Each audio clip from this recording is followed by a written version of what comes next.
সন্ধে হলেই মুখরোচক কিছু খেতে সবারই ইচ্ছা করে, কিন্তু অনেকে রান্না পারে না। তাই তাদের জন্য আজকে স্ন্যাক্স ভুট্টা ভুনা।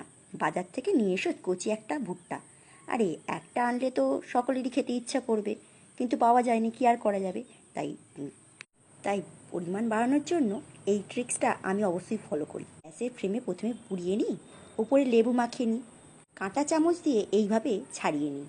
তারপর লঙ্কা, পেঁয়াজ কুচি, চানাচুর, টমেটো কুচি, ছোলা ভিজানো থাকলে সেটাও দিয়ে দিই, আর সামান্য চাট মশলা। বেশ লাগে খেতে। তোমাদের যদি চাট মশলা না থাকে সেই মুহূর্তে বিট নুন দিয়ে দিতে পারো, একটু ওপর থেকে লেবু ছড়িয়ে দিতে পারো। ব্যাস, এই হয়ে গেল চটজলদি ভুট্টা ভুনা। আর খাবার জন্য তো ভাইকে রাখলাম। ভাই বললো ভালোই হয়েছে। আমি বললাম তুই এরকম করে তোর হোস্টেলে খেতে পারিস, তোমরা সন্ধেবেলা এরকম করে খেতে পারো। একটা ভুট্টা সকলেই টেস্ট করে খাওয়া যেতে পারে। শুভ সন্ধ্যা, সকলে ভালো হোক। Bye bye.